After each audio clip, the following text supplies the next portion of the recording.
Okay, sister, last week's Fatal Attraction episode, whoa, that was dark. I mean, intense movie, great conversation, but I'm ready for something a little lighter.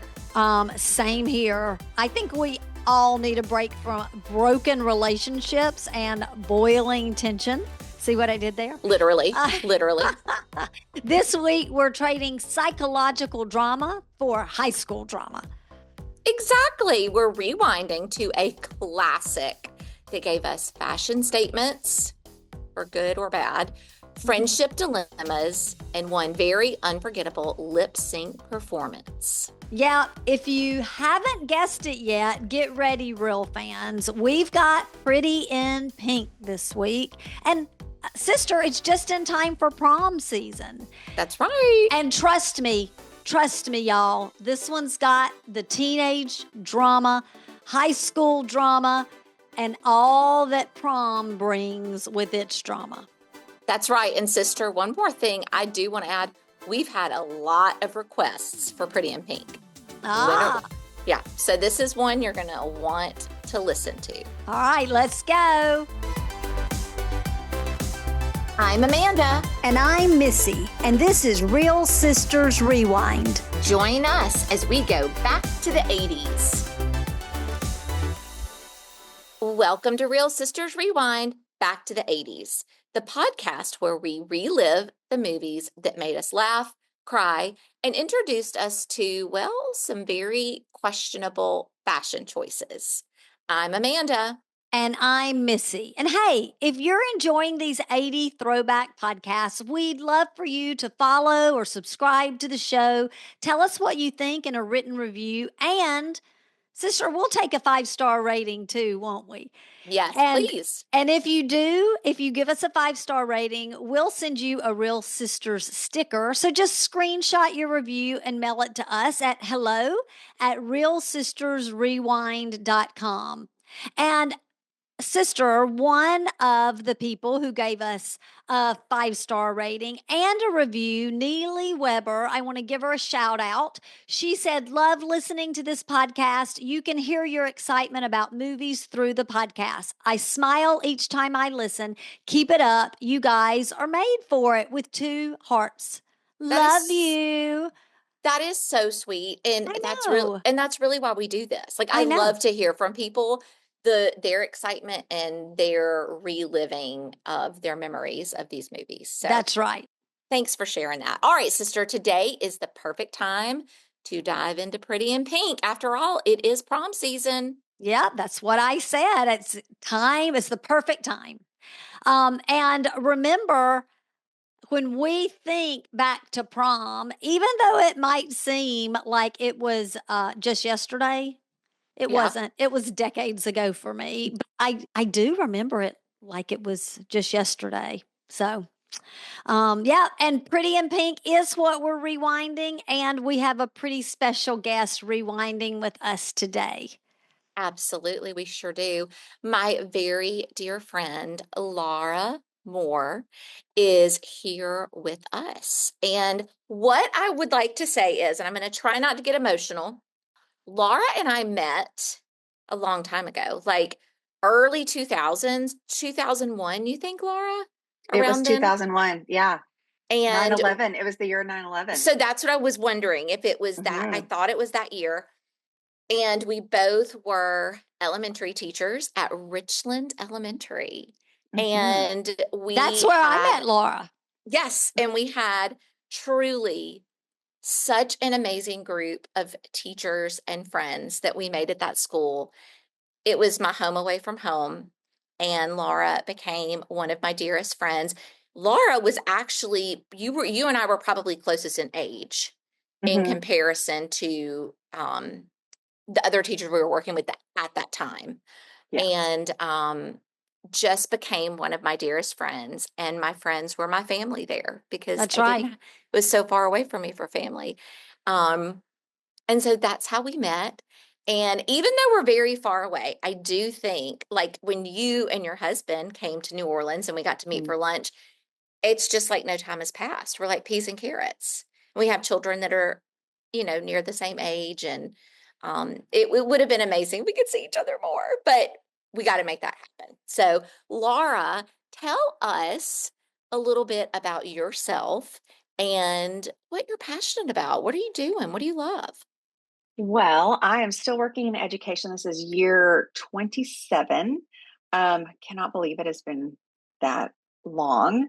But I am a professional learning director in a school district here in the Dallas-Fort Worth area. And I love it. I get to work with new teachers and mentors, and it's just a lot of fun. I enjoy that. On the side, um, I do watercolor painting just for fun. And I paint watercolor houses, like house portraits and recipes and all kinds of fun stuff. It's just kind of my therapy, my outlet. So that's one of those things I love. And then of course my family, just they're incredible. I have a daughter in college, freshman this year, freshman in high school son, and been with my husband. God, we're 22 years married this year. So it's been a while. You were at my wedding. I was about to say, I was at the wedding. You were at my wedding.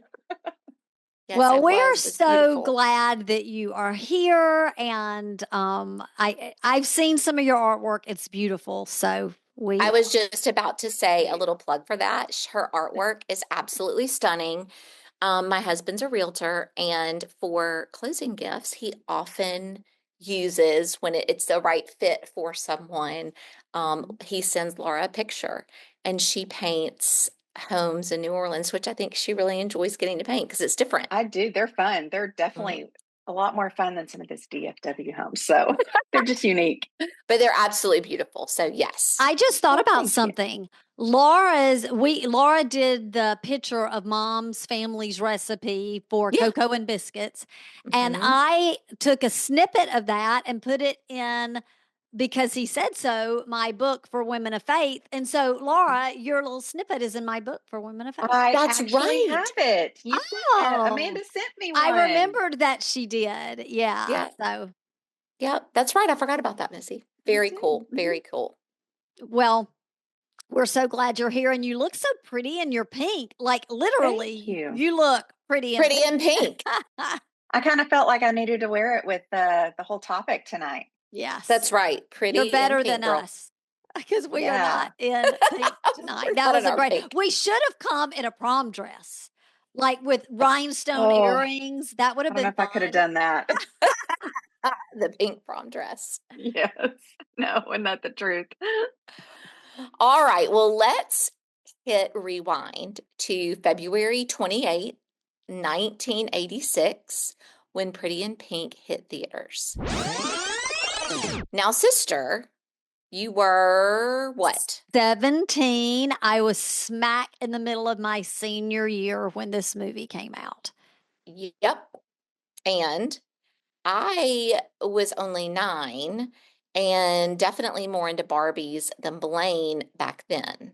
But Missy, do you remember if you Well, saw how this in old was theaters? Laura? How old was Laura? Oh, yeah, Laura, well, probably close to my age. I was 10, and I remember my crush was not on Blane. It was on Kirk Cameron back then. Oh, right. Oh Yeah. my gosh. Had my Wait, Teen Bop magazine. Oh, what yeah. was it not who what was his show? Growing Pains. Yeah, Growing Pains. Oh, Oh, he was such a doll. cutie. He Now, was I such a love cute. him now, but I definitely wasn't into him then. But I love Kirk Cameron now. So what were you going to ask me, Amanda? I asked if you saw it in theaters. I did see it in theaters, yes, and loved it. And, with it coming out, what was the exact date you said it came out? February 28th. Uh-huh. It was just in time as we were like shopping for our prom dresses. Thinking right? about, getting ready for Thinking prom. about it. Who were you going to go with? What did that look like? And I can remember, it's funny because, in the movie, spoiler alert, she makes her dress from 2 dresses. And I did not make my dress. I actually did not do well in home ec, even making an Shocking. apron, I'm much shocked. less a dress. But I had my dress made for my senior prom, and it was green. I know you remember it, Amanda. Wait, you had that made? I had that dress made. We got to get a picture of this up. Oh, I know okay. exactly what dress you're talking about. It was gorgeous. It was I mean, green sequin strapless with like a tulip skirt. It was exactly what I wanted. Like I did like plan it out. And I double dated with Dana, and we both were with two people named Scott. I was with Scott Murray and she was with her boyfriend Scott, and it was so fun. did you like sketch it out like Molly Ringwald? I mean, I did, but like not like but I knew exactly what I wanted. I don't know why. But I actually think maybe mine I wore my junior year. I had made as well, but I bought mine when I was asked as a sophomore to go with a junior, and it was thebomb.com. And I have a picture of it. Remember, they brought the Yes. car, and it was that Yes. beautiful, like iridescent aqua, light aqua kind of blue. And I was sitting up in the car, and my date was Brian King. What about y'all? I am fascinated. Also, so glad you were this age when it came out because I have so much to say and so many questions about this movie upon this rewatch that I've got a lot to So say. many. So many. So many questions. Laura, two things. Did you see it Yes. in the theaters? I'm guessing probably no. No. And do you remember when you saw it? This is a lot of questions. And I mean, Missy just told us that she had her prom dresses made. Did you go to prom? Did you have your dresses made? Okay, so no, I did not see it in the theater. I think I saw it for the first time in high school. Yeah, me too. And I'm pretty sure, it's like all of a sudden all the John Hughes movies were just like really Cool to cool watch. again. Yep. And I went through that phase where I kind of was into all of them. This one was really always one of my very favorites though. So junior year, no, it was not made, but my mother, and I don't know if y'all have one of these mothers, my mom is an amazing seamstress and used to make Absolutely not. all Ours my is not. clothes. Oh, I knew mine, your mom was, Laura. That's why I remembered yes, that. Absolutely like not. made No. all my dresses, Easter dresses, clothes, my That's whole so life. cool. And yes, she made my senior prom dress. I kind of had in mind what I wanted, like this halter. And for some reason in 1994, the everybody was not wearing long dresses at that time. It was short dresses. So mine was kind of like a short little A-line kind of thing. But yes, my mother actually made my dress. Yep, That I is remember so that. cool. Did you ever have a prom dress made, Amanda? No, I never went to prom. Wait, what? Never went to prom. Our high school was kind of interesting because we had these clubs that we had dances like all year long, but we didn't have prom. And it was like, I don't know, it was a weird thing. It was just a really weird thing. So you never had a prom experience? I've never been to prom, but like our winter formal was basically like a prom. It just wasn't called prom. I don't know. It's weird. But no, Mama Lottie never made any of my dresses or She yours, never Missy. made, well, you know what? She made me a nightgown once, and I loved that little nightgown, but I was like 8 years old. Like you were a baby. I think she was going to take up sewing then. And Laura, she didn't have the success your mom had. No. She's a My great mom still cook, sews. but not a great great seamstress. So yeah, I remember that about your mom. That's awesome. Yeah. I probably have things in here she made. So she That is still so sews cool. all the time, quilts and all kinds of stuff. Did she make clothes for your kids when they were little? Yes, she, not Grayson, but Bella. She made the cutest outfits for Bella. Yeah, like that's what I figured. Adorable. Yes. Yeah. So cute. Yeah. So here she we're did. talking about prom, and Laura went. Amanda, you didn't. You had some. Yes. But what about your kids? Because my oldest didn't go to prom. My youngest did go to prom from sophomore up. He was asked. But like your kids, is prom's still a thing now, right? Yeah, it is. Or what about you, Laura? I guess Grayson's not old enough, huh? No. And Bella went her junior and senior year, but she went with friends. Yeah, and that's a big, like, that's what most kids do. Yeah, because she didn't have a boyfriend, and she was like, I don't want to just go with a guy to go with a guy. She goes, I'd rather go with my friends, with people I actually want to be with. And I was like, you're a lot smarter than I am. No, and that's what I I love think they do. that. If they don't have a boyfriend or a girlfriend, they just go with their group of friends instead of just asking a date. And my girls, Savannah was a junior last year, and so she went, and then they're getting ready to go. She'll go this year, and Madison will get to go this year because she's a junior.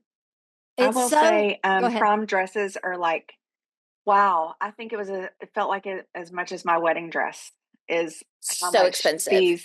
these dresses are outrageous. How expensive these dresses are. It's insane. Yeah. Super, super expensive. And then alterations and all that good stuff.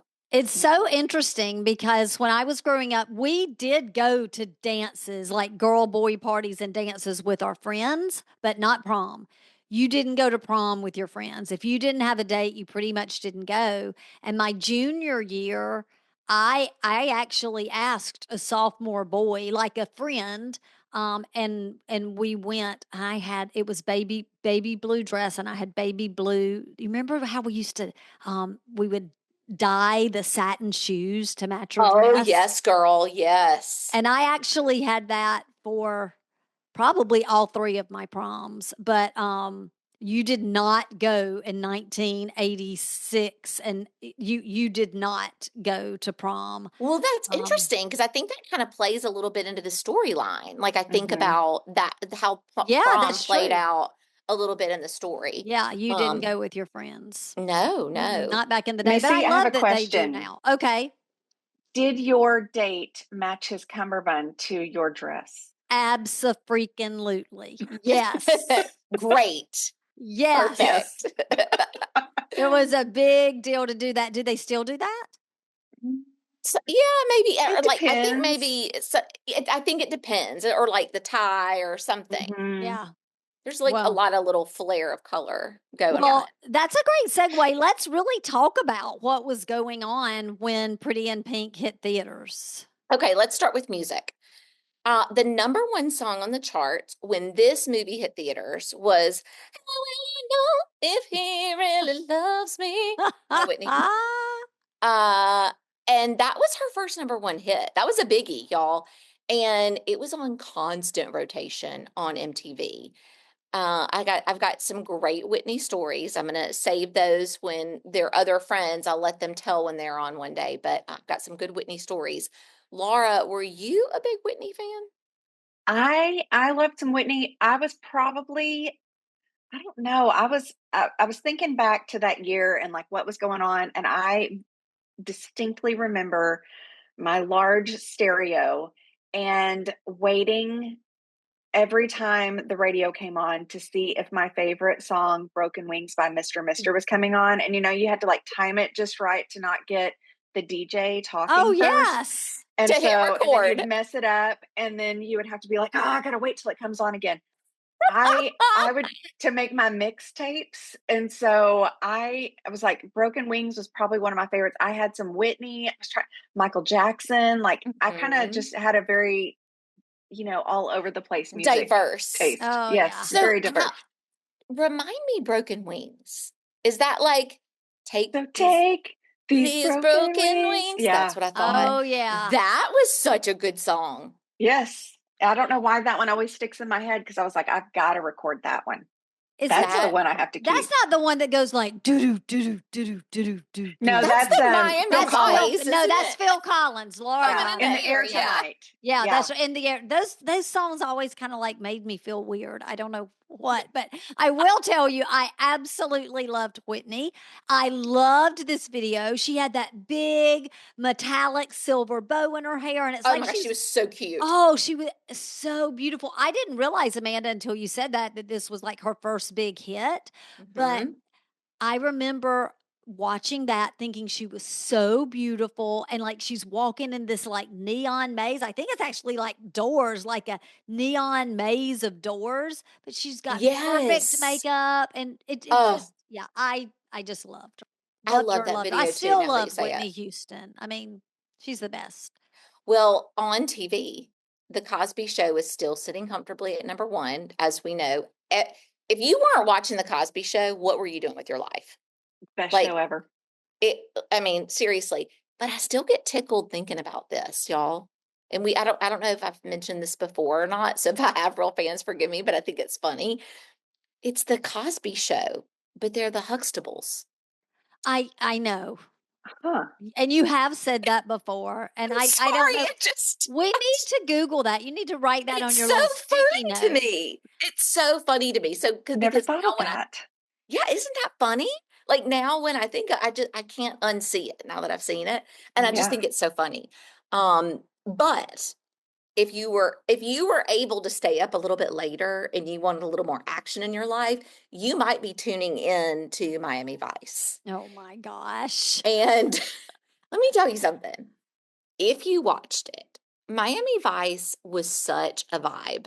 Like the logo, you know what I mean? With like the pastel, like the peach and the turquoise and Oh the yeah, palm yeah. tree, and their fashion and the music. Like you were just saying, Missy, that song Coming in the Air Tonight, that Uh-huh. was on Miami Vice. Oh, I'm not surprised. Crockett and Tubbs, and it was just, I don't know, it was just a whole like culture of its own. I really feel like that It it like, was, but here's the thing. I never got into it because I was in high school and it came on Friday nights.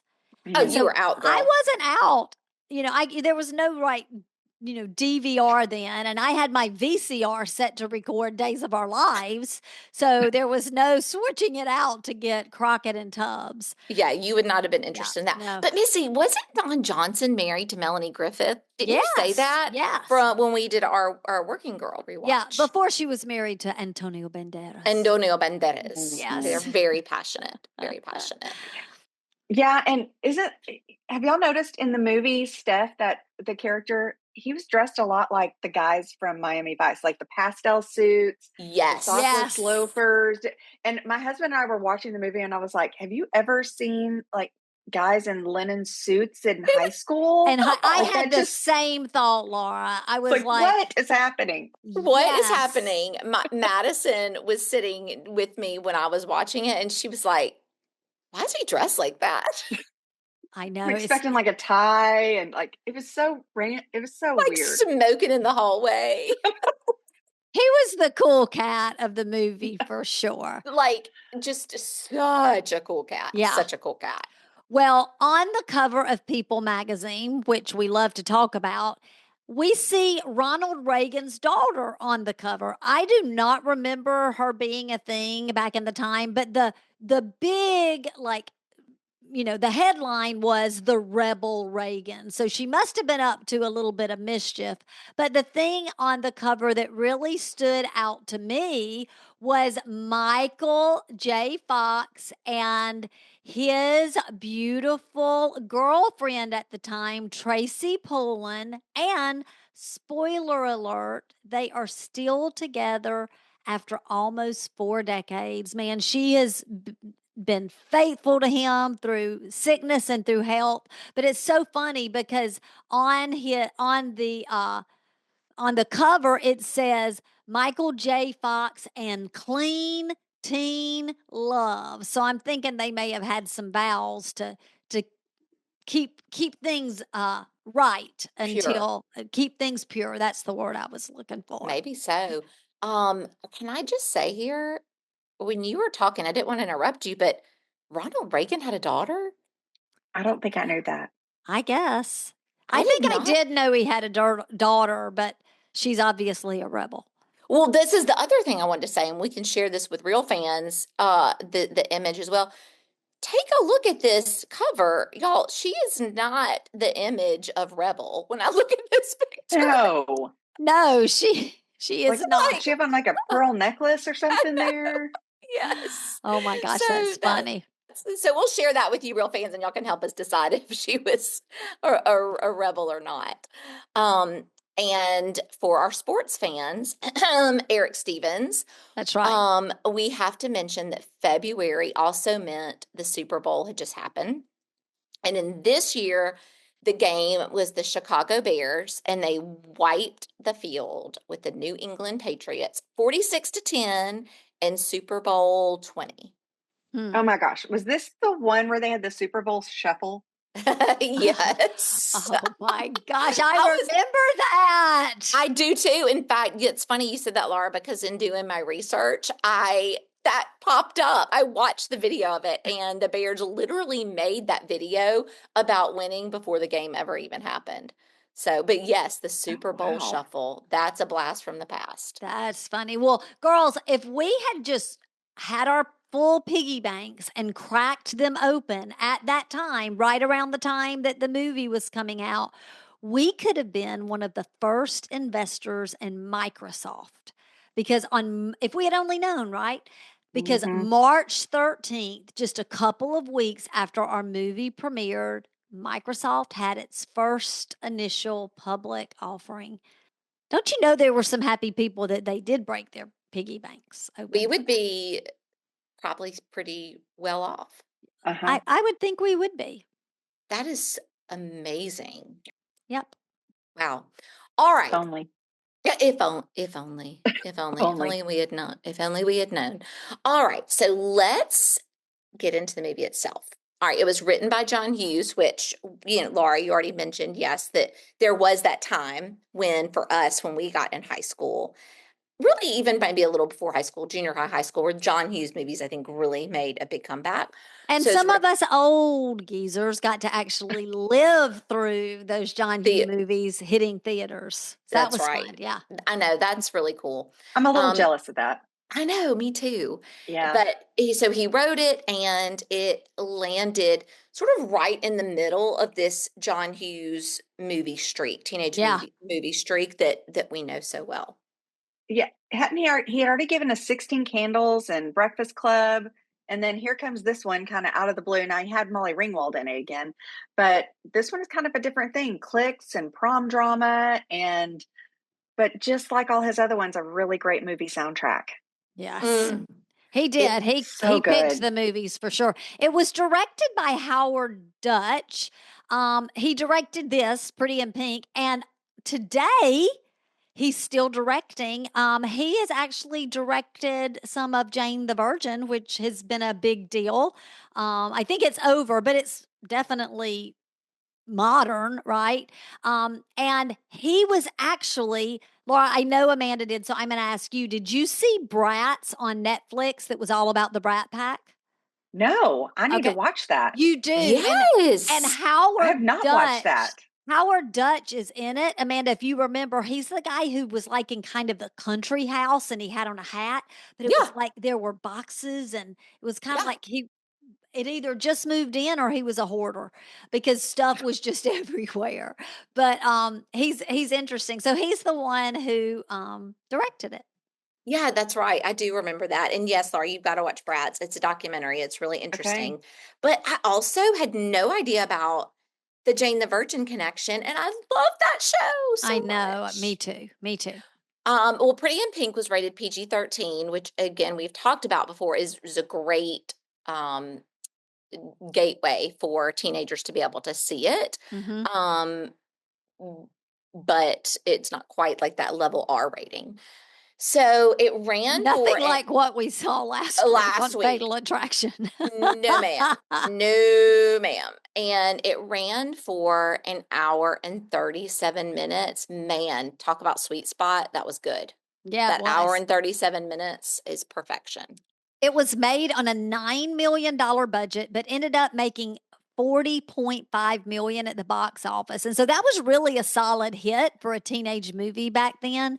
Just in comparison, when I think about Pretty in Pink, it's not one of my favorites. I know it is a lot of people, but just to compare, like Fast Times at Ridgemont High was like 27 million and 16 Candles was 23.7 million.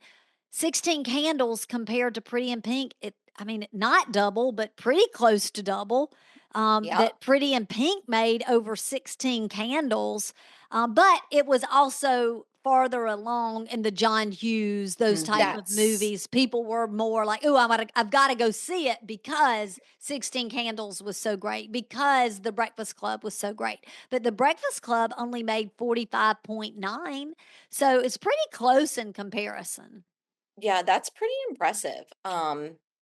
Yeah, I'm just thinking about those numbers and thinking about that, what you just said about where it was along that spectrum of being like, oh, he's got John Hughes. There's another John Hughes movie coming out. We got to go Yeah. see it. Yeah. So, yeah. Well, the soundtrack, as always, was very popular too. You had If You Leave by the Orchestral Maneuvers in the Dark. Yeah. I think they called it like OMD. OMD. Okay. Yeah. OMD. Oh, Okay. Didn't know that. I did not know I that. didn't. I didn't even know this is who sang the song. I just I know the didn't song. either. I didn't either. I totally, if you had asked me who sang that, I thought I knew who sang it, but I definitely did not know that it was Yeah. OMD. It kind of sounds like David Bowie to me. Right. I would have said like David Bowie or, I don't know. There's some other 80s group I think I would have Maybe picked. Aha. Kind of sounded a little Yes, Aha to yes, me. that's Yeah. exactly what I was thinking, Laura. Yes, aha. And then also Pretty in Pink by the Psychedelic Furs, Shell Shock by New Order.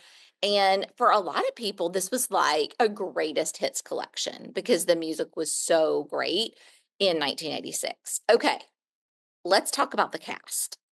Yep. Molly Ringwald was playing Andie this time, and Jon Cryer played Duckie, who adorable, was the quirky best friend who was so in love with her.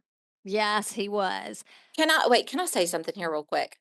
Because Laura, I think it's interesting you said Mo Molly Ringwald, you said Molly Ringwald was Andie in this one. Uh-huh. Why did you like in this one? Because she's like in all of his movies. She was. It felt like she was in all the different ones. Yeah.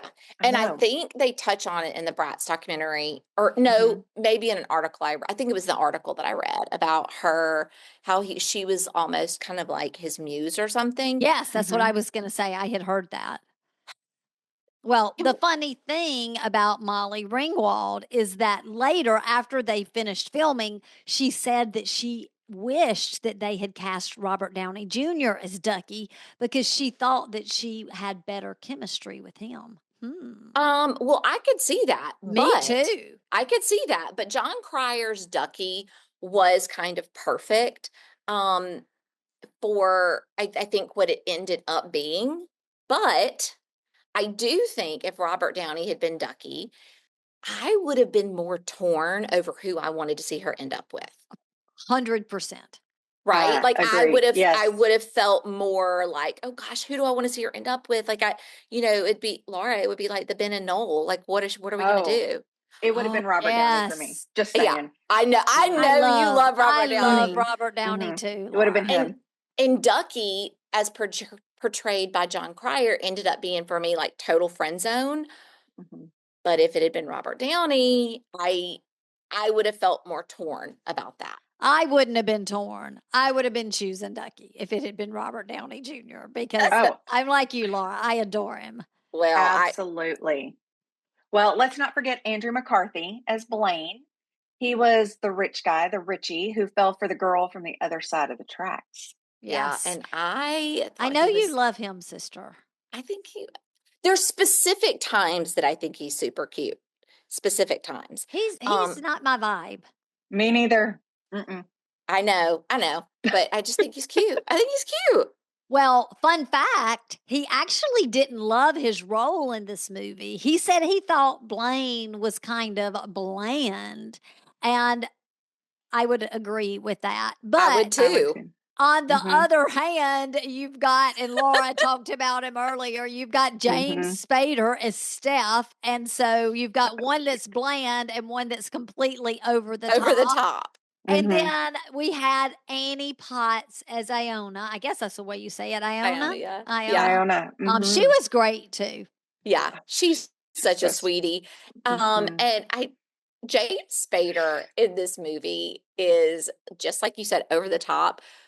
But he also really sort of makes the movie for me. Like upon this rewatch, I had a lot of thoughts about thinking about this Blane character and even Molly Ringwald's character. And me too. I really am like, man, that's Steph. He's something. But I do have to ask y'all a question. What do you think it was about Molly Ringwald because I've always wondered, and I'm also, I think back now, like how this film, like, what if this had been Ali Sheedy or Demi Moore or like, I don't know, like, why was it always her for him? Like, what was I don't know. I Is there don't know either. I like she's not my vibe either. Like me I'm not a either? huge Molly Ringwald fan, and there were some scenes in this movie where I was like, "Girl, if you can be on that big screen, anybody can be on that big screen. Come on, if you've got a dream, if you're a movie lover and you want to be on the big screen, watch Yeah, this yeah. for Yeah, I Well, motivation." don't I know. actually think that might be why she was chosen, is Oh, because that's such a good thought. she was just like any girl. And my husband was watching it with me, and he was like, I just don't think she's attractive. And I was like, well, I said, but she could have been anybody. And I think that was the draw that people kind of related to her, because it's like, Was oh, well, she's kind of like me. She wasn't the most beautiful in the school, yeah, but there was something there. So I wonder, yeah. I don't know. So with that in mind, it definitely couldn't have been Demi Moore because as I stated in St. Elmo's Fire, she was stunning, like Yes. so gorgeous. But I see that. I I definitely see that. But it definitely, all, that's like deep thoughts with yeah, Laura. it Mm-hmm. always perplexes me though. It always, every time, like it gets me. I'm like, Mm-hmm. I just, Yeah. no, Well, I I don't, did. In college, like freshman year, when these movies were, at the height of their being, I knew guys that had big crushes on her, and I couldn't understand it. I thought you were about to say I cut my hair and dyed it red. Why would you think I'd say that when you know I did it? Okay, well, Uh, this is a sad thing, y'all. Um, the movie, I don't know if y'all saw this, but or like in the credits, but it's dedicated to Alexa Keenan, and she played Molly Ringwald's school friend Jenna in the Jenna, movie. yeah, she looked so yeah. Mm-hmm. familiar to me. Mm-hmm. And she was actually found dead in her apartment just a few months after shooting the film had wrapped. And I don't know really what that's attributed to, but it is very sad to lose such a young life like that. So they dedicated the film to her. That was Oh. sweet. Hmm. I think she was in The Facts of Life with Molly Ringwald. I think they both were in that at some point.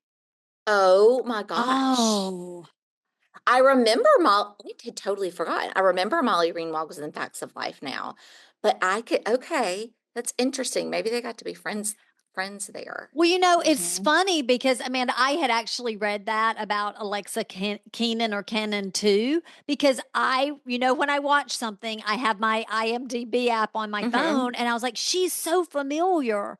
And so I went to look to see if I could figure it out. But that's it, That's Laura. that's what it That's Mm-hmm. was. it. By the Um, way, I just have to sidebar. I loved Facts of Life. I wish that it Mm-hmm. would come on streaming.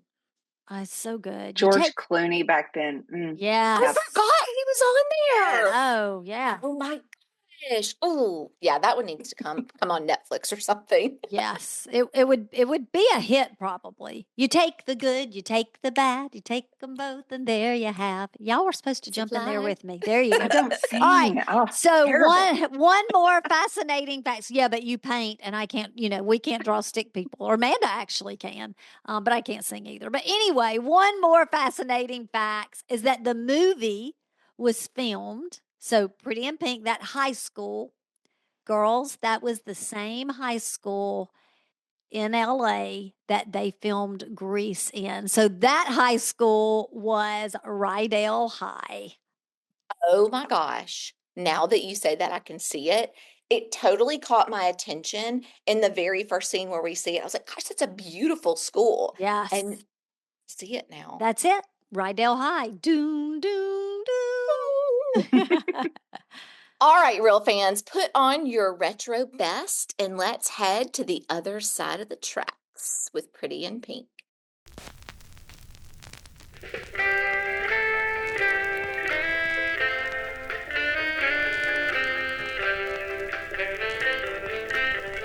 Well, the movie opens with a shot of a working class neighborhood, a part of town that definitely probably wouldn't be featured on any postcard of Chicago.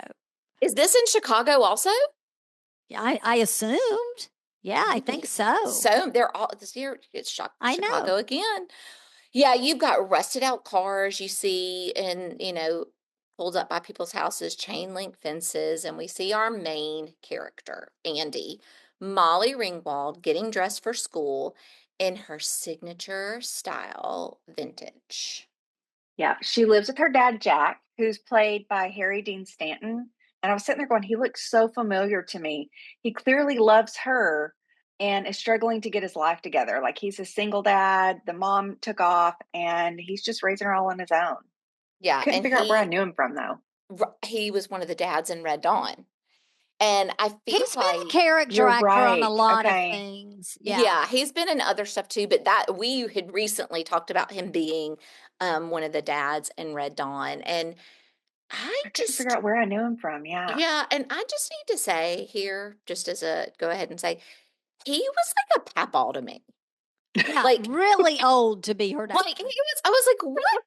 Like as I'm watching this, I'm like, this is just so uncomfortable. It was just, I don't know. I He was know, just, like she was in his bedroom getting him up, and it was all like and Yeah. gross yeah. and Hanging But out in his robe and yes, same thing. But in Fatal Attraction, we had Michael Douglas sitting around in his in wife's his underwear. yeah.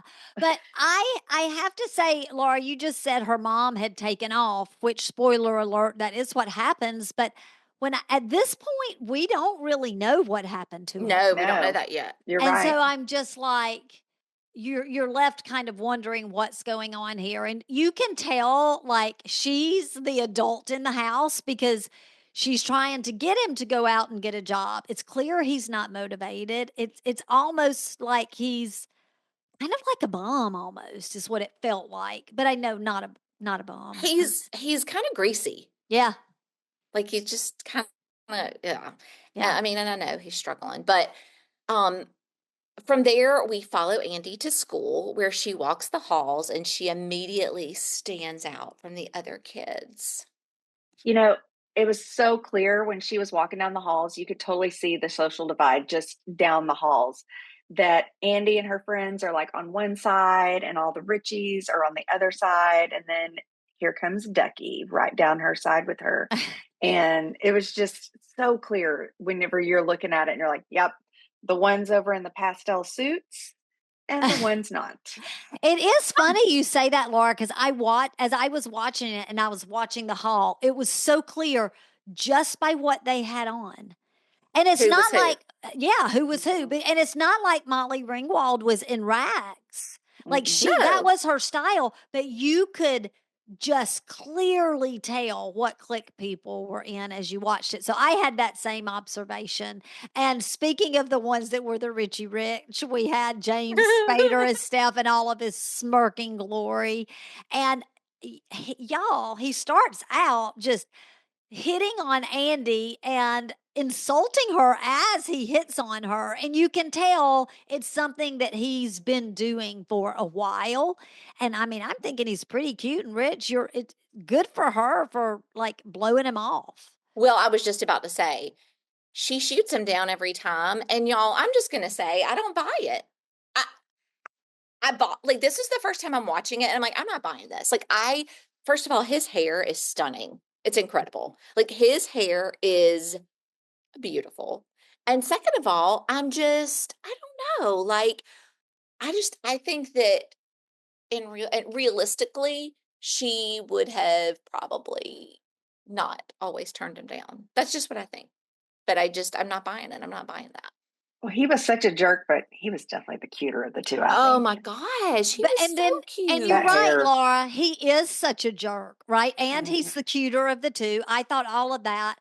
But I agree with you, Amanda. Like, if it were a realistic story, which we have to suspend our reality, chances are she would have never turned him down because he was a jerk. Right? Really? Because she would think, well, he's just a jerk because he comes for money and I'm going to. But he sees me. I'm going to Yes. change him. Yes. I'm going to I'm change going to him. I'm going to change him. make him. That's right. Yes. Yep. Yeah. Well, she shoots him down, but back to Duckie, the cute, sweet friend. He is so in love with her, and Andie So just sees him as sweet. a friend. He's so precious. It's Yeah. tough to watch that too because he No. just adores her. He really does, and you can see that he adores her, and you know that he treasures her and would probably be an amazing boyfriend for her. Like, it's you can really see it. Yeah. Yeah. Well, after school, Andie heads on over to her job at Trax, and that is Trax with an X, everyone. Trax record shop, where we meet Iona. And I guess Iona either is the manager or owner. I'm not quite clear on Well, that. she lives above it, so I assumed she was the She owner. owns it. Yeah. And so Iona is played by Annie Potts, and she, regardless, is Iona is her boss and is sort of like the adult friend figure. She's very eccentric, and the two of them discuss whether Andie should go to prom just to experience it or just skip it altogether. Iona thinks you should go. You've got to go to prom. Yeah, and she's like, Well, should I just skip it? Yeah. Who knows? Yeah. well, and while we're there, that's the first time we really get to encounter Blane, Andrew McCarthy's character. Yes. He's from the rich side of the tracks and seems like really curious about Andie. Like he's asking questions. He's totally asking her about the record, and she's like, "It's hot, white hot."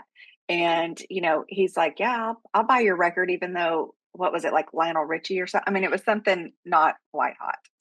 Right. Definitely not. It was like somebody from like Las Vegas. Like it wasn't like a pop star. Definitely. And this is the scene where I think he's so cute.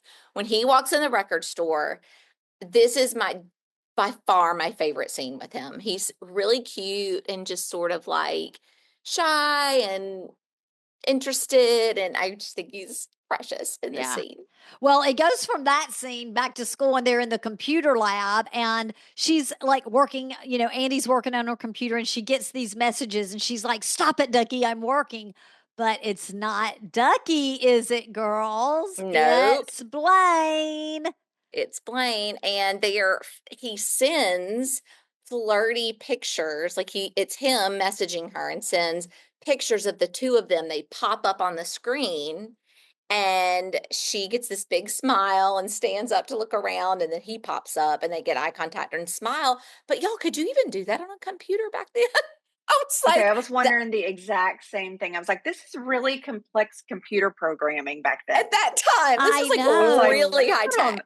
I mean, that was Oregon Trail time. So, Right. I mean, You couldn't have just scanned in the photo. I don't know. It was I was like, I don't know about this. But here's the thing, you obviously could somewhere do something like that for them to even have the idea that add you it could in. do that. Yeah, right. Yeah. It was interesting though, but Laura, I was thinking the same thing. Like, what in the world?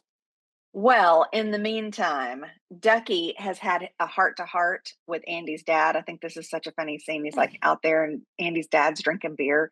And he's like, "Yeah, I kind of want to marry your daughter." And I was like, "Wait, what?"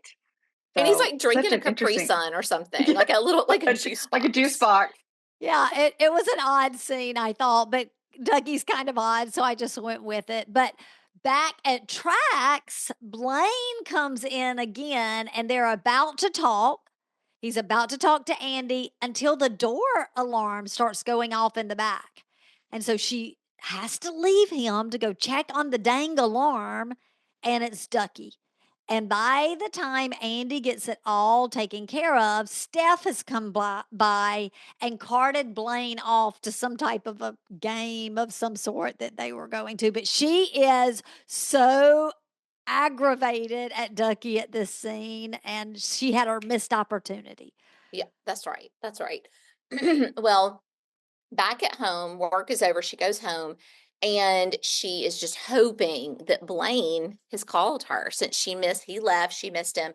And instead, she has got like a gazillion messages from Duckie. Because he And feels bad about she was ugly to him because he set and off that alarm. literally a gazillion messages. Hey, call me. Hey. And she's so annoyed.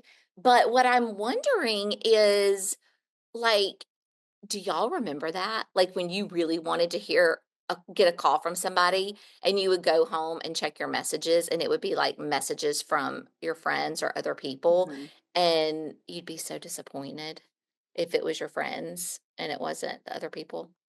I remember. Did you ever pick up the phone to make sure it had a dial tone so that Yes. why aren't they calling me? Uh-huh. It's not working. Yeah. But yeah, I Oh, do remember that. Like that answering machine, like, oh, you wanted it to yeah. be a message from that person, and instead it was like all your friends, and you're like, oh, because you And remember you would see the blinking light. uh-huh. Mine had like how many messages you had. Like, did you have like 3 messages or something like that? And I'd be like, yes, 3 messages. And then it's like the same friend calling you 3 times. And yeah, It's it not, yeah, just, that's not good. yeah, want, want. Oh, I know. Well, the next morning, her dad is up and, she's usually the one waking him up and he's up singing and cooking breakfast. And he tells her he's got this interview, he's getting a job. And you're thinking like cheering for him, but does he really? Yeah. You he seems to have turned around then, and Mhm. she's like optimistic about it, but we shall see, I guess. But at school, Blane goes to what appears to be, and I say appears because you don't want to label it, but it appears to be the hangout for the people from the other side of the tracks. Which, sure enough, that's where he goes and finds Andie to talk to her. Now, did y'all have a place like this at your high school? At my high school, it wasn't people from the other side of the tracks because we were all from the country, but it was the smokers' porch, like smokers and dippers and tobacco people. And I never once went to the smoking porch. I was always in the courtyard. Scene came on, I told Madison, I said, Missy, when they were in high school, they used to have a smoker's porch where kids can go out there and smoke at I think they had school. to have a signed thing from their parents to go She out was there. like, could not believe it. Like, could not believe it. I was like, I know, it was great. It was a time, girl. It was a time. Yes. Okay, but Amanda, do you remember in elementary school that the teacher could smoke in the teacher's lounge? And around that same time where they had the smoking porch, I remember walking by the teacher's lounge and it's just billowing out of the teacher's lounge. Girl, you couldn't, if you were standing at the door of the teacher's lounge and you were like knocking on the door and you were like, hi, I needed to see Mrs. Kane. And you couldn't see from the door through the smoke to see if Mrs. Kane was in the teacher's lounge because the smoke was So bad. So different. So bad. really So was. bad. But anyway, he goes out to we'll call it the smoker's porch, but It kind of was because people were smoking out oh, there. were That's what they? I thought Mhm. of. Yeah. Okay. But anyway, he goes over to Andie and he asks her out. And she says yes. And he's like, all right, well, where do you live? I'll come pick you up. And she says, oh, I have to work. You can just pick me up from work. But you really know she's embarrassed because of where she lives. Also, I just had a little red flag here. Okay. I've got some, Okay. as much as I love Andrew McCarthy, think he's a cutie. This movie it really got me for the first time on this rewatch. This was a red flag, number one, because when he comes out there and they're talking at some point, I don't remember the exact conversation, but she says something like, do you have somewhere to be or something? And he's like, yeah, I kind of do. Like he says something in reference to like, yeah, he does have somewhere to be, but he's, going to come out here and talk to her, out here back on the smoker's porch. I don't know. I didn't like it. It put me off. And I was like, red flag number one. So just had to mention that because I've got some Okay. red flags to Okay. as we go along. So then Steph sees him coming in from the smoker's porch area and wants to know what's going on. I know, like Why? he's in charge. Like, Yeah, what? Yes, like he's in he's charge. totally a red flag. Like, why are you taking orders from this guy? Yeah. He is coming in. He wants to know what's going on. Why is his best friend conversing with a mutant? Well, after that, we move on. It's date night. Andie's at tracks. And I just have to say, did anybody else notice that she was like dressed like a 30-year-old woman Like in a this memo. scene? Oh, Yes. Absolutely. Yes. The it was outfit awful. with the necklace, I was like, what is she? And no wonder he says do you want to go home and change? Because I was sitting there going, yeah, do you not want to go home and change? But, It was, you know, Laura, I thought the same thing. I was like, Me too. it was awful. It was awful. well, this is like one of my very favorite scenes. This is when Duckie comes in and he's lip syncing to Otis Redding's Try a Little Tenderness. And it was just so iconic. It is really my favorite scene in that whole movie. And, you know, he's singing that, and then Blane shows up for the date, and you can just see it just crushes him. He immediately like loses it. It was a whole thing. He really does. When you see Duckie's face go from like, I've been singing this fun song to wah, wah, wah, it kind of breaks your heart. But and I wonder, or can I just say real quick, sure, Missy, I wonder, like, because you know earlier we were talking about the Robert Downey Jr. versus Jon Cryer, and I wonder, like, because I think about this scene, I'm like, this scene, if he auditioned with it, this is what like got him in. Mm-hmm. Oh yeah. But also, like, if they were thinking of it from the viewpoint of they wanted more of that, like, he's the friend, he's the great pick, but like this scene is and him having that expression of just being so devastated, like it's that's what won him the prize for sure. Yeah. Yeah. Well, Blane has, of course, picked Andie up. They're going on a date, except he's taking her to a party at Steph's house. And she is none too happy about it. Major red flag. This is Red another. flag. Yep. I got so annoyed because I'm like, y'all are doomed from the start, because she's like, he says, do you want to go to a party at my friend's house? No, I really don't. Well, and so they have this little back and forth, but she's very clear that she doesn't want to go to the party. And he's like, oh, come on, we got to go hang out with my friends. Like, it's going to work. Got to meet my friends. But she, again, is very clear that she doesn't want to do this. This is a first date. Go, like, take her to dinner or something. Go to Like, Pizza Hut. yeah, why are you exactly? Why are you going to Steph's house? Yeah, It's very disappointing. It was. And then they get there and you can tell she's uncomfortable and he's like, "You want to go upstairs?" And of course she thinks like, "Okay, you might be acting sweet, but you're trying to get me in the hay." And so when he makes it clear that he's not doing that, they go upstairs, and that's when they walk in and they see Steph and his girlfriend, and they're rude to her. And Blane just stands there. He's awkward and he's silent and he doesn't take up for, and I hate that scene. I do too. And Steph's girlfriend, she's like crawling all over Steph in the bed, is the one who's been harassing Andie at school. She's been really ugly to her at school in calculus and gym, and mocking her clothes, just really rude, ugly, mean girl stuff. And by the way, this girl looks like she's like 30. She I'm does. like, what? Yes. What is going on here? But so does James Spader, by the way. I was thinking the same thing. They both look like they're in their, 20s or early 30s. Exactly. It didn't make sense. Oh my gosh. Oh my gosh. Well, while they're at this party, Duckie makes it into Cats. He goes in there with Iona.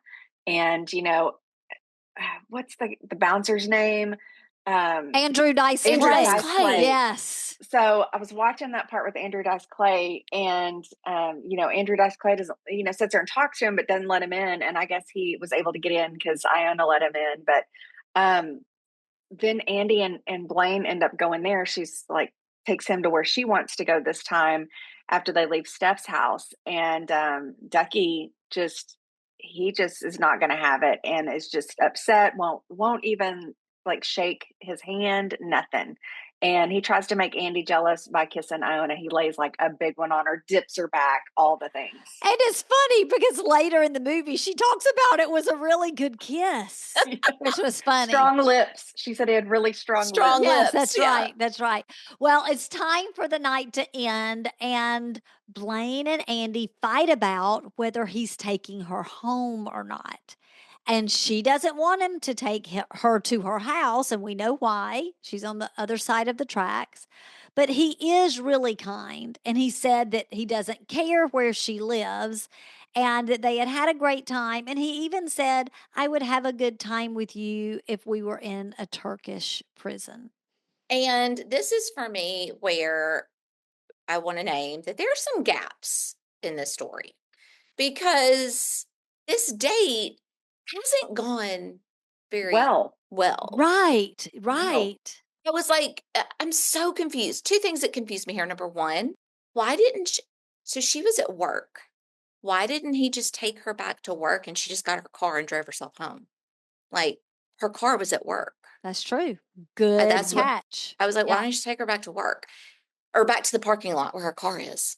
And second of all, again, this date was not good, not even like okay, it was terrible. So it just is interesting. He's like, oh, I just would love to be with you anywhere, even in a Turkish prison. What? Like this, I mean, basically was like Turkish prison night because it was not it like nobody was having fun here. Right. But Yeah. he's trying to convince her Right, that but I just can't quite figure out like I don't really get it. And so just to prove that he wants to, spend this time together and really forge this relationship, he asks her to prom, and then she kisses him, and it's quite a kiss. and I don't like to watch kissing anyway. And it It was the grossest. It was one of It the was. grossest Oh, kisses. Like I was watching it and I was thinking like they have is it the MTV Movie Awards where they always do best something about a kiss. kiss? Yeah. Laura, I see you cringing. Like in my mind I was like this has to be one of the worst kisses I've ever seen. It should get an MTV Worst Kiss Award. What were you thinking, so Laura? so Bella, my daughter, and I watched this at a different time because I've tried to like introduce her to all the great 80s movies. And we couldn't get over like how he like keeps his lips so tight. It's almost like he's like chomping on her.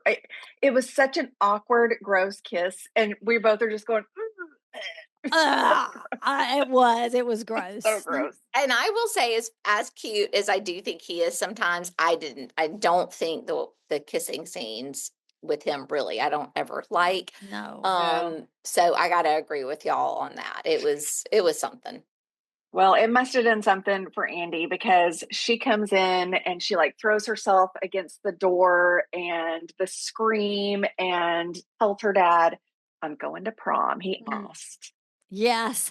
And then pretty quick after that, I think, y'all correct me if I'm wrong, is that weird scene at Iona's apartment. And Andie goes to tell her that she's going to prom. And the next thing we know, Iona has pulled out her prom dress from back in the day and, like, miraculously, all of a sudden has a beehive hairdo.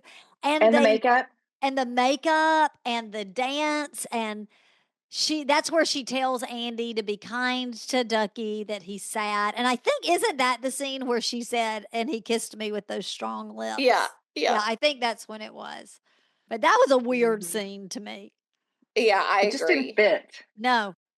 They could have ended it with her just bringing out her prom dress and being Yes. like, just Yeah. talking Not the about, dancing. showing her cute little prom dress. Well, Blane and Steph, we cut to, they're hanging out and they have words about Andie. And Steph says, make a choice, my friendship or the trashy girl. So, It was like they were men in a business meeting. They were like sitting in, I guess, his dad's A study. And smoking I was like, parlor. yes, right. exactly. That's right. And this again is Blane. He's right. This character is so bland. He never really says or does anything You're or gets exactly emotional. right. He doesn't really say or do anything with Andie. And he sits there with Steph and doesn't really say or do anything. It's Right. just, bleh.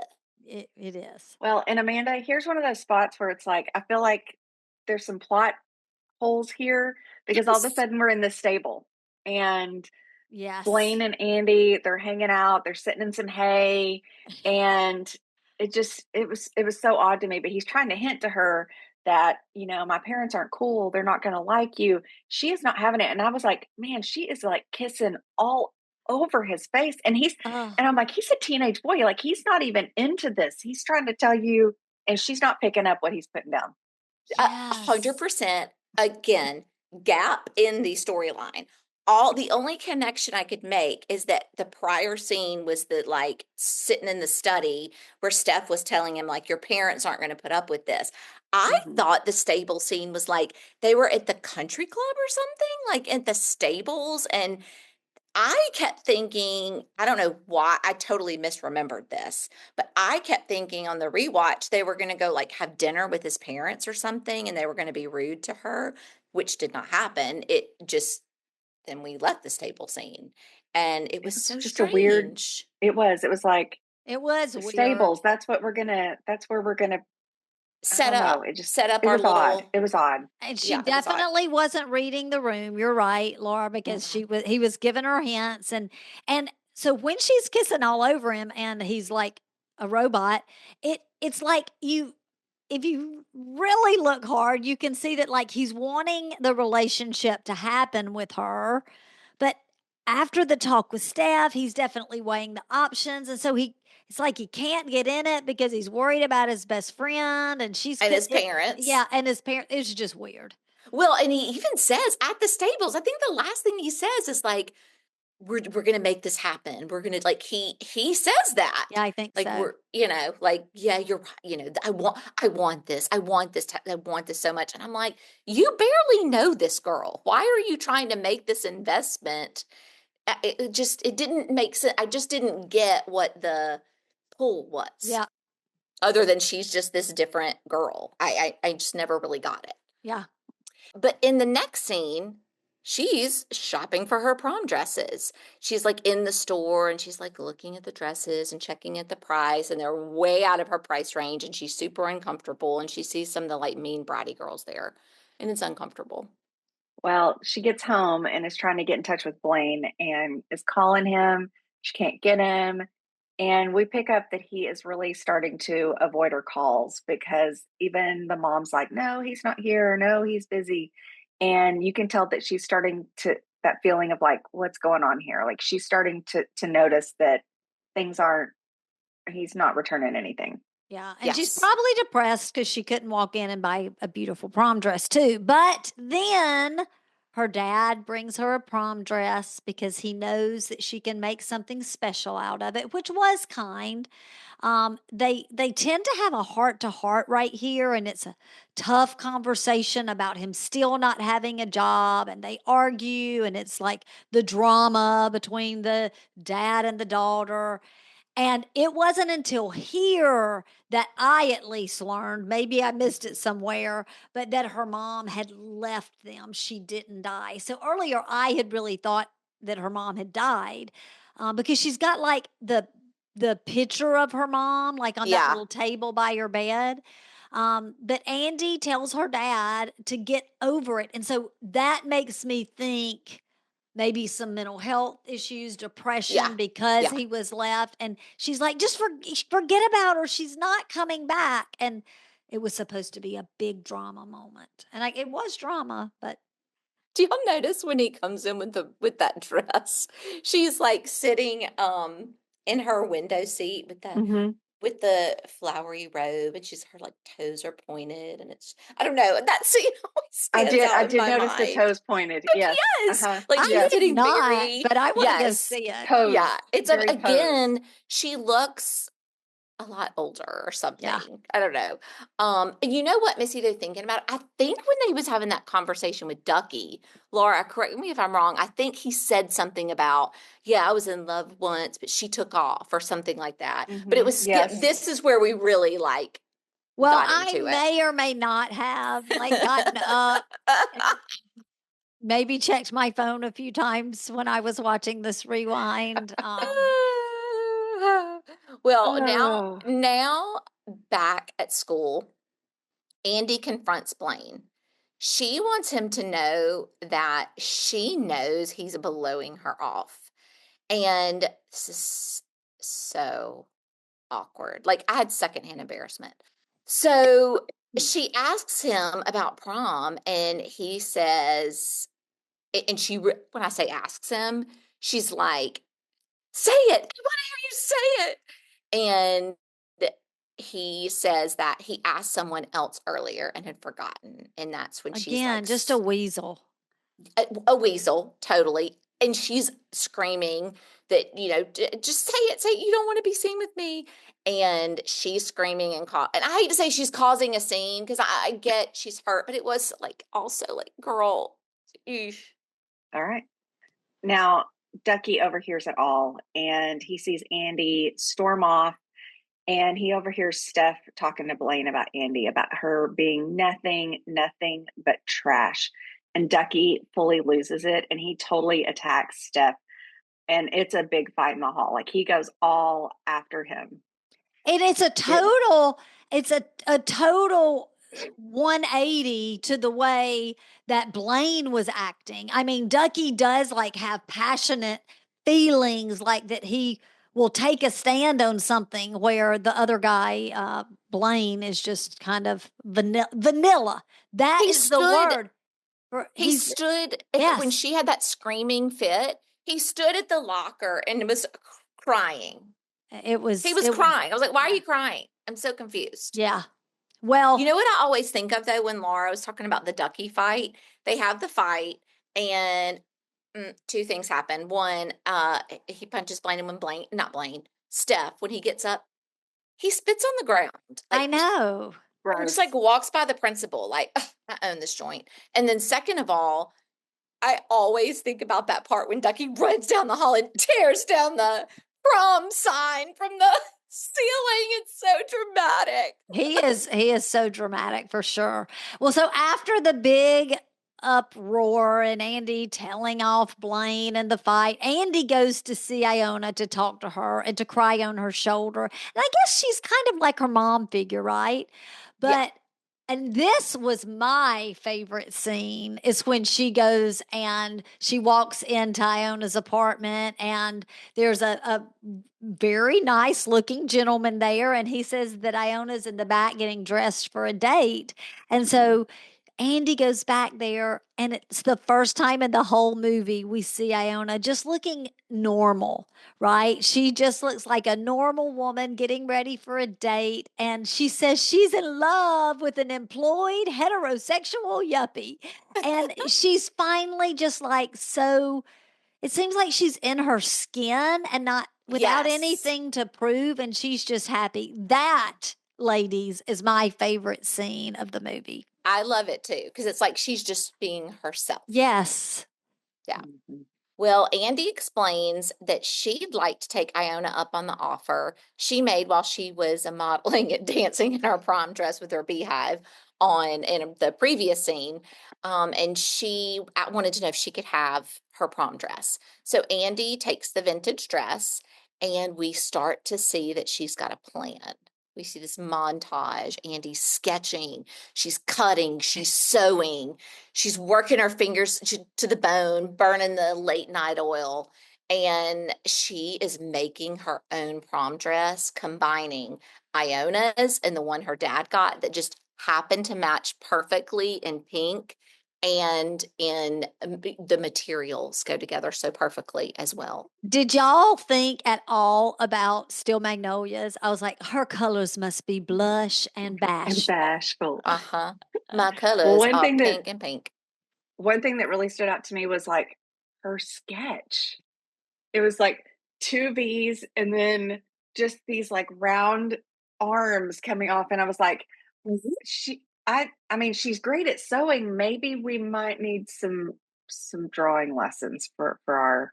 I thought the same thing. I was like, what is this sketch? Sheesh. What's happening? How's she figuring out what she's going to sew from that? I used to be able to do better than that on did you ever have, Laura, the fashion plates? Absolutely, I did. Yes, I did. I could have put something better together with my fashion plates, for sure. Well, and then she comes out, she's got on her pink tights with her pink shoes and her pink dress, and the whole pink. And she walks out, and her dad says that she just looks stunning, and she's going to knock Blane's socks off. And she says he's not coming, and that's where we know it's going to happen. Well, fascinating fact, hallelujah, is that Molly Ringwald actually hated this dress. I was going to say that dress was ugly. Horrible. It was horrible. She said she felt uncomfortable and unflattering in it, but it still became iconic, I guess. And I can see why she hated it, which y'all obviously agree. But here's the thing. We had this build up, right? So like the first time you're ever The seeing this, montage. the montage, you're like, oh my gosh, like this is going to be amazing. And she walks out in that and you're like, girl, you should have not even tried to make it. You should just worn the one Iona had, that cute little strapless. Yeah. Just, you should have just worn that, girl. It was Because that like thing, a first project from home ec. Like it was awful. Yeah, Mhm. it really was.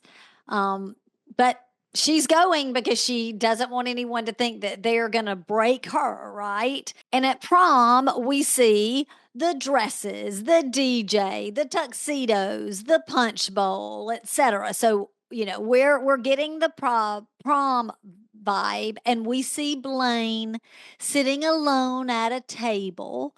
And then there's that great shot. I will say this is a great shot in a movie because you see Andie walking toward the prom, and it's this long hallway, and she's all alone, and there's the lights, and it's just a cool scene, I thought.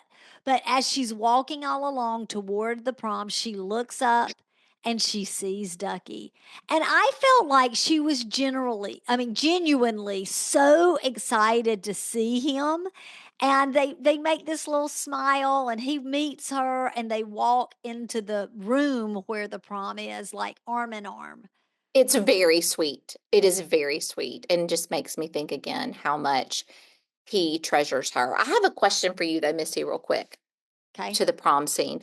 When they flash to the prom scene, did you feel like those dresses in that scene was pretty accurate? Yes. Yep. I did too. Yeah, it was perfect. I really was like, I even paused it a couple of times to like take a gander Yeah, at like the much more so than Footloose. Like Footloose, those prom dresses didn't really look like the prom dresses we wore. yeah. Yeah. So yeah, I had to check that out. I thought it was there were some pretty interesting choices there for sure. But let's just pause here before we share the ending because what we saw almost didn't happen. The original ending was Andie choosing Duckie, but the test Oh, audiences in the screening hated it. So they reshot it with Blane. Um, and here's what I'm going to say, y'all. I bet they wouldn't have had to do that reshoot if Duckie had been Robert Downey Jr. for sure. For sure. They would have been like, great, perfect. They're a perfect couple because Blane is a wet blanket anyway. Did you guys notice how weird Blaine's hair looked in that last scene? I mean, I'm Yes. sitting there looking at it Awful. going, that is so strange. And what I found out is that Andrew McCarthy had actually shaved his head for a play. So they had to use a wig when they came back for the refilming. And that made so much sense to me because the whole time I'm watching it going, his hair doesn't look that bad in the rest of the movie. And all of a sudden it was terrible. It was Wow. terrible. I also, Laura, I read that too. And I saw that it was the role he was playing. He was like, I think he was like a POW or something, which is why he had to shave his head. And I don't know if y'all noticed this, but he was also super skinny in Yeah. that scene. And it was because he had to lose a lot of weight. But yeah, he had to go back. Yeah. I thought maybe it was just because he was pining over her and the decision.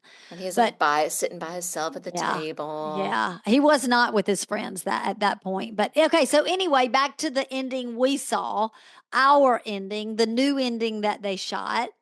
So we had just said that Andie and Duckie walked into the prom, and we see Blane, and he walks over to Steph and basically tells him off. And then he walks up to Andie, shakes Duckie's hand, and apologizes. He says something like, you once said you couldn't believe in anyone that didn't believe in you. He was saying that to Andie because she said that like on their very first date. And he said, but I want you to know that I believed in you. I just didn't believe in me. And then he says, I love you. Real fans, I'm telling you now, unhinged. Over the top drama and a lie, lie, lie. What is he even talking about? I believe in you. For what? What? Like, what are you even talking about? I believe in you that you can make this dress. I just I did not understand. Yeah, and like he loves her. He loves her? You are No. a liar. What are you talking about? They've had two dates, And and they they're in weren't love. good. And they Well, weren't and she good. said she loved him after the very first date, after the first kiss, and he goes, are you in love? And she was like, yeah, but it is teens. I mean, it's his teen love. So I don't know. I guess. Mm, I mm. guess. Well, he kisses her cheek and he walks away like a gentleman. And Duckie basically looks at her and is like, you know what? You're right. He is different. And he says he came alone, and he encourages her to go get him, go get your guy. And so she runs out to go catch Blane.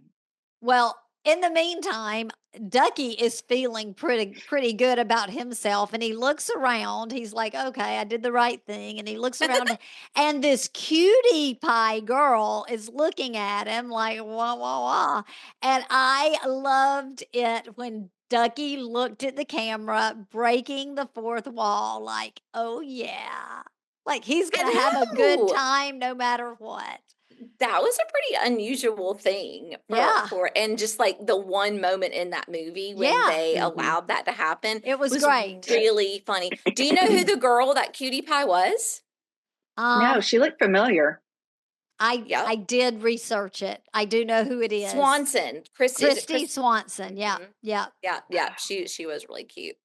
Well, the movie ends as Andie walks outside to find Blane about to get in his car, his BMW. Yeah. But she walks right up to him under the misty moonlight. She's like, Blane, she calls out to him, and they share a kiss. Luckily, we don't have to see quite as much, and just leaves us believing that now they're going to be boyfriend and girlfriend. Like, they're going to make it, y'all. He is invested now. They're going to make it. They're going to make it. Well, you might say they're going to be happily ever after now. Oh my goodness. Oh my goodness. Okay, so I have to say I was a little worried about coming on and asking like how does it measure up? But I feel like I've gotten a vibe from y'all that we may be on the same page.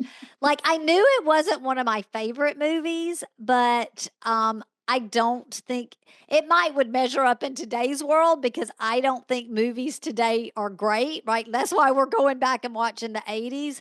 But y'all, this is not one of my favorite 80s movies, even though the illusion of it in my mind is that it was so great. What do y'all think? That's exactly what I would say. In my mind, it was like, I'm like, oh, I love Pretty in Pink. And I do still love the music. And I do still love getting to see Steph in this exaggerated version of the like cool rich guy in high school. And, the like sidekick Blane and the idea of it is still kind of fun to watch and reminisce in that way. But as far as like the movie, the storyline of it, there was a lot left on the And I table. didn't really think about it until I'm watching it this time, and I was like, oh, maybe I liked 16 Candles a lot better. It was a little more cohesive. Yeah, well, and it was a lot more funny. So yeah, at least we're definitely going to do that one.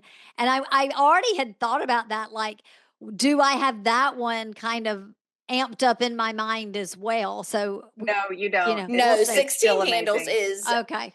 Funny and amazing. There's no question about that. Well, I'm just glad to know I'm on the same page with y'all. Yep. So I thought I was maybe going to come on a little bit like a grumpy goat. So I think this is only my second one though that I said Red Dawn did not hold up for me, and now Pretty in Pink. I know. I'm a little sad, but yeah. But it is still what iconic. it is. It's still iconic. Like I said, it still holds its place in history. It just doesn't hold up for me now. I don't watch it and think of it the same way I did back then. Yeah. Back then I was great with her ending up with Blane. I'm like, awesome. And I'm looking at him like, what is this about? Yeah. Yeah, absolutely. Well, real fans, that is a wrap on Pretty in Pink. If you haven't watched it before or it's been a while, I still recommend give it a watch because you may be like us and in your mind have it built up to something that maybe you may watch it now and go, and think about it a little bit differently, or you may still love it. We'd love to hear from you either way, though. So share with us what you think. Yeah, regardless, it'll take you back. for sure. It'll, trigger some fond memories. And we want to give a huge thanks to our special guest, Laura. Thank you so much for being here. Yes, thank you so much for hanging out with us and sharing in the Pretty in Pink fun. Thanks for having me on. This has been so fun, reliving one of those nostalgic ones from childhood. It just still has all the feels. Like there's just nothing like it. Right? Yeah, all with it the takes Brat you Pack. back. It totally does.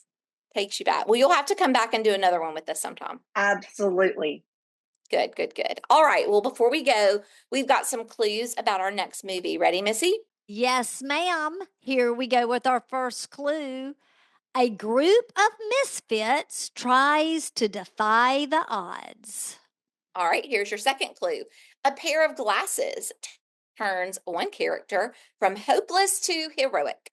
And the third clue, let's just say this film has wild characters, a tough coach, and some major laughs. Hint, hint. Think you know what it is. Drop your guess on our Instagram or email us at hello@realsistersrewind.com. And don't forget to leave us a 5-star review so we can send you a Real Sisters sticker. That's right. Everyone, have a great week. Bye. Bye, y'all.